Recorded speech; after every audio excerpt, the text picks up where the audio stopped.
GS ಪಾಟೀಲ್ಗೆ speaker ಸ್ಥಾನ ಕೊಡಲಾಗುತ್ತಾ? ಹಾಗಾದ್ರೆ S Ponnanna deputy speaker ಆಗಬಹುದು ಈ ಬಾರಿ. ಪರಿಷತ್ ಸಭಾಪತಿ ಸಲೀಂ ಅಹಮದ್, ಮೇಲ್ಮನೆ ಉಪಸಭಾಪತಿ ಉಮಾಶ್ರೀ ಅವರು ಕೊಡಬಹುದು ಈ ಬಾರಿಯ ಸ್ಥಾನಮಾನವನ್ನು.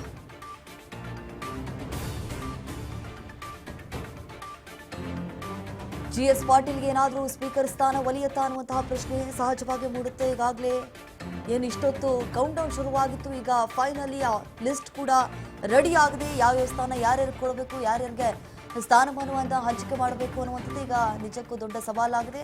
ಹೆಸರುಗಳೇನೋ ಫೈನಲ್ ಆಯಿತು, ಆದರೆ ಸ್ಥಾನಮಾನವನ್ನು ಯಾರ್ಯಾರು ಕೊಡಬೇಕು ಅಂತ ಹೇಳಿ ಈಗ ನಿಜಕ್ಕೂ ದೊಡ್ಡ ತಲೆನೋವಾಗಿದೆ. ಹಾಗಾದರೆ ಇವತ್ತು ಸಂಜೆ ಅಷ್ಟರಲ್ಲಿ ಪ್ರಮಾಣ ವಚನವನ್ನು ಸ್ವೀಕರಿಸ್ತಾರ ನಾಯಕರು, ಅವರ ಬೆಂಬಲಿಗರು. ಈಗ ಸಂಭ್ರಮಾಚರಣೆಯನ್ನ ಆಚರಿಸ್ತಾ ಇರುವಂತಹ ದೃಶ್ಯಾವಳಿಯನ್ನು ನಾವು ಗಮನಿಸ್ತಾ ಇದ್ವಿ. ಮತ್ತೊಂದು ಕಡೆ ಈಗ ಎಸ್ ಪೊನ್ನಣ್ಣ ಡೆಪ್ಯೂಟಿ ಸ್ಪೀಕರ್ ಆಗಬಹುದು ಈ ಬಾರಿ. ಪರಿಷತ್ ಸಭಾಪತಿ ಸಲೀಂ ಅಹಮದ್ ಅವರಿಗೆ ಆ ಒಂದು ಸ್ಥಾನಮಾನವನ್ನ ಕೊಡುವಂತಹ ಚಾನ್ಸಸ್ ಇದೆ. ಜೊತೆಗೆ ಮೇಲ್ಮನೆ ಉಪಸಭಾಪತಿಯಾಗಿ ಉಮಾಶ್ರೀ ಅವರನ್ನು ಆಯ್ಕೆ ಮಾಡಬಹುದು. ಈಗ ಕೊನೆಗೂ ಸಚಿವ ಸಂಪುಟ ವಿಸ್ತರಣೆ ಆಗೋಯಿತು. ಇರುವಂತಹ 20 ಸ್ಥಾನಕ್ಕೆ ಈಗ ನಾಯಕರುಗಳನ್ನು ಆಯ್ಕೆ ಮಾಡಿದ್ದಾರೆ ಹೈಕಮಾಂಡ್ ನಾಯಕರು. ಇವತ್ತು ಬೆಳಗ್ಗೆ ಮಲ್ಲಿಕಾರ್ಜುನ ಅವರ ನಿವಾಸದಲ್ಲಿ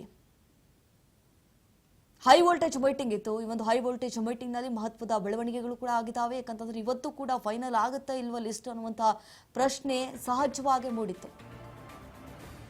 ಈಗ 20 ಜನರನ್ನು ಆಯ್ಕೆ ಮಾಡಿದ್ದಾರೆ. ಇರುವಂತಹ 20 ಸ್ಥಾನಕ್ಕೆ 35ರಿಂದ 40 ಶಾಸಕರು ಸಚಿವ ಆಕಾಂಕ್ಷಿಗಳು ಲಾಬಿ ಮಾಡ್ತಾ ಇದ್ರು, ನಮಗ್ ಬೇಕು ಸ್ಥಾನಮಾನ ಅಂತ ಹೇಳ್ಬಿಟ್ಟು. ಈಗ ಕೊನೆಗೂ ಆಯ್ಕೆ ಮಾಡಿದ್ದಾಯ್ತು. ಅವರ ಬೆಂಬಲಿಗರು ಪಟಾಕಿಯನ್ನ ಸಿಡಿಸಿ ಸಿಹಿಯನ್ನ ಹಂಚಿ ಖುಷಿಯನ್ನ ವ್ಯಕ್ತಪಡಿಸುತ್ತಿದ್ದಾರೆ.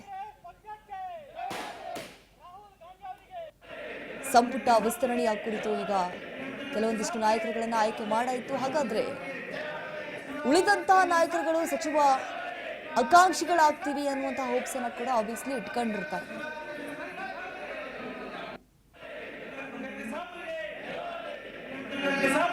ಸೊ ಅವರನ್ನ ಯಾವ ರೀತಿ ಈಗ ಅವರೇನು ಆಬ್ವಿಯಸ್ಲಿ ಅಸಮಾಧಾನ ಹೊರ ಹಾಕೋದ್ರಲ್ಲಿ ಎರಡು ಮಾತಿಲ್ಲ. ಸೊ ಅವರನ್ನ ಯಾವ ರೀತಿ ಕಾಂಗ್ರೆಸ್ನ ನಾಯಕರು ಅಂದ್ರೆ DK ಶಿವಕುಮಾರ್ ಆಗಿರ್ಬೋದು, BK ಹರಿಪ್ರಸಾದ್ ಆಗಿರ್ಬೋದು, ಹಾಗೆ ಮಾಜಿ CM ಸಿದ್ದರಾಮಯ್ಯ ಅವರಾಗಿರ್ಬೋದು, ಅವರ ಮುನಿಸನ್ನ ಯಾವ ರೀತಿ ಶಮನಗೊಳಿಸ್ತಾರೆ.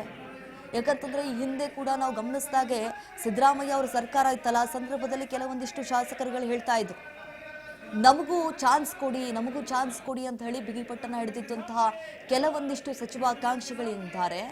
ಆಯ್ತು, ನಿಮ್ಗೆ ಇನ್ನುಳಿದಂತಹ 2.5 ವರ್ಷ ಇದೆಯಲ್ಲ, DK ಶಿವಕುಮಾರ್ ಅವರ ಸರ್ಕಾರದಲ್ಲಿ ನಿಮಗೆ ಆ ಚಾನ್ಸ್ ಕೊಡ್ತೀವಿ, ಅವಕಾಶವನ್ನ ಮಾಡಿಕೊಡ್ತೀವಿ ಅಂತ ಹೇಳಿ ಕೂಡ ಸಮಾಧಾನ ಮಾಡಿದ್ದುಂಟು. ಹಾಗಾಗಿ ಎಲ್ಲೋ ಒಂದು ಕಡೆ ಅನ್ಕೊಂಡಿದ್ರು ಇಲ್ಲೂ ಕೂಡ ನಮ್ಗೆ ಚಾನ್ಸ್ ಸಿಗುತ್ತೆ, ಅವಕಾಶವನ್ನ ಗಿಟ್ಟಿಸ್ಕೊಳ್ತೀವಿ ಅನ್ನುವಂತಹ ನಿಟ್ಟಿನಲ್ಲಿ ಸಾಕಷ್ಟು ಹರಸಾಹಸವನ್ನ ಪಟ್ಟರು.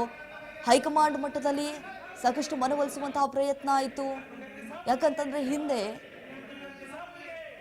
ಯಾರಿದ್ರು ಅಂದ್ರೆ ಸಚಿವಾಕಾಂಕ್ಷಿಗಳು ತಮ್ಮ ಹುದ್ದೆಯನ್ನ ಯಾರು ನಿಭಾಯಿಸ್ಕೊಂಡು ಬಂದ್ರು, ಹಾಗೆ ಜೊತೆಗೆ ಯಾರು ಸರಿಯಾಗಿ ಕೆಲಸ ಮಾಡಿರಲಿಲ್ಲ, ಯಾರು ಪಕ್ಷಕ್ಕಾಗಿ ದುಡಿದಿರಲಿಲ್ಲ, ಯಾರು ಅಸಮರ್ಥರು ಅನ್ಸಿದ್ರು, ಯಾರು ಪಕ್ಷಕ್ಕಾಗಿ ಸರಿಯಾಗಿ ಕೆಲಸ ಮಾಡಲಿಲ್ಲ, ಯಾರು ಪಕ್ಷದ ವರ್ಚಸ್ಸನ್ನ ಕುಗ್ಗಿಸುವಂತಹ ಕೆಲಸ ಮಾಡಿದ್ರು, ಯಾರು ಪಕ್ಷಕ್ಕೆ ಡ್ಯಾಮೇಜ್ ಮಾಡ್ತಾ ಇದ್ರು, ಯಾರು ಪಕ್ಷ ವಿರೋಧಿ ಚಟುವಟಿಕೆ ಮಾಡ್ತಾ ಇದ್ರು, ಅಂತವರನ್ನ ಖಂಡಿತವಾಗ್ಲೂ ಮುಂದಿನ ಸಂಪುಟ ವಿಸ್ತರಣೆಯಲ್ಲಿ ಕೈ ಬಿಡಲಾಗುತ್ತೆ ಅಂತ ಹೇಳಿ ಬಹಳ ಕ್ಲಿಯರ್ ಕಟ್ ಆಗಿ ಹೇಳ್ಬಿಟ್ಟಿದ್ರು. ಈಗ ಅದೇ ರೀತಿಯಾಗಿ ನಾವು ಗಮನಿಸಿದ್ವಿ, ಕೆಲವೊಂದಿಷ್ಟು ಜನಕ್ಕೆ ಸ್ಥಾನಮಾನ ಸಿಕ್ಕಿದೆ ಅಂದ್ರೆ ಹೊಸ ಮುಖಗಳಿಗೆ.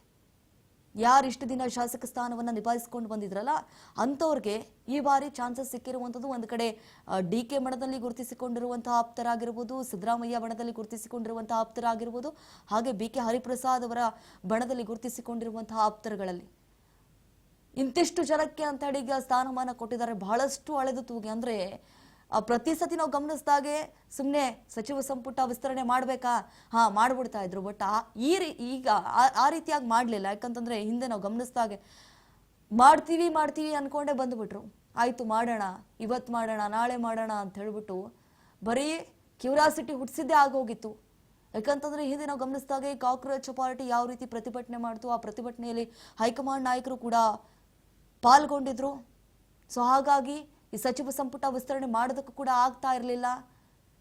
ಬರೀ ಹಿರಿಯ ನಾಯಕರು ಹೋಗ್ತಾ ಇದ್ರು, ಕಾಂಗ್ರೆಸ್ನ ಹಿರಿಯ ನಾಯಕರು ಅಂದ್ರೆ ಮಾಜಿ ಸಿಎಂ ಸಿದ್ದರಾಮಯ್ಯ ಅವರಾಗಿರ್ಬೋದು, ಹಾಲಿ ಸಿಎಂ ಡಿ.ಕೆ. ಶಿವಕುಮಾರ್ ಅವರಾಗಿರ್ಬೋದು, ಹಾಗೆ ಕೆಪಿಸಿಸಿ ಅಧ್ಯಕ್ಷರಾಗಿರುವಂತಹ ಬಿ.ಕೆ. ಹರಿಪ್ರಸಾದ್ ಆಗಿರ್ಬೋದು, ಜೊತೆಗೆ ಸಚಿವಾಕಾಂಕ್ಷಿಗಳು ಹೋಗಿ ಬೀಡು ಬಿಡ್ತಾ ಇದ್ರು, ಹೈಕಮಾಂಡ್ ಮಟ್ಟದಲ್ಲಿ ಲಾಬಿ ಮಾಡ್ತಾ ಇದ್ರು. ಒಟ್ನಲ್ಲಿ ಶತಾಯಗತಾಯವಾಗಿ ಸ್ಥಾನಮಾನವನ್ನ ಗಿಟ್ಟಿಸಿಕೊಳ್ಬೇಕು ಅನ್ನುವಂತಹ ನಿಟ್ಟಿನಲ್ಲಿ. ಸೊ ಹಾಗಾಗಿ ಸಾಕಷ್ಟು ಹರಸಾಹಸವನ್ನ ಪಡುವಂತಹ ಪರಿಸ್ಥಿತಿಗೆ ಒಳಗಾಗ್ಬಿಟ್ರು. ಮತ್ತೊಂದು ಕಡೆ ಡಿ.ಕೆ. ಶಿವಕುಮಾರ್ ಬಣದಲ್ಲಿ ಗುರುತಿಸಿಕೊಂಡಿರುವ ಆಪ್ತರೇನಿದ್ದಾರೆ, ಡಿ.ಕೆ. ಶಿವಕುಮಾರ್ ಅವರಿಗೆ ಒತ್ತಡವನ್ನ ಹೇರ್ತಾ ಇದ್ರು. ಇತ್ತ ಸಿದ್ದರಾಮಯ್ಯ ಅವ್ರಿಗೂ ಕೂಡ ಒತ್ತಡ ಹೇರಿದ್ದಾರೆ. ಸಿದ್ದರಾಮಯ್ಯ ಅವರು ಒಟ್ನಲ್ಲಿ ತಮ್ಮ ಆಪ್ತರಿಗೆ ಸ್ಥಾನಮಾನವನ್ನ ಕೊಡಿಸ್ಲೇಬೇಕು ಅಂತ ಹೇಳಿ ಪಾಪ ಟೊಂಕ ಕಟ್ಕೊಂಡು ನಿಂತ್ಕೊಂಡು ಬಿಟ್ಟಿದ್ರು. ಆದ್ರೆ ಅವ್ರು ಯಾರ್ಯಾರು ಕೊಡಿಸ್ಬೇಕು ಅನ್ಕೊಂಡಿದ್ರು, ಯಾರ್ಯಾರಿಗೆ ಕೊಟ್ಟಿದ್ದಾರೆ ಹೈಕಮಾಂಡ್ ನಾಯಕರು.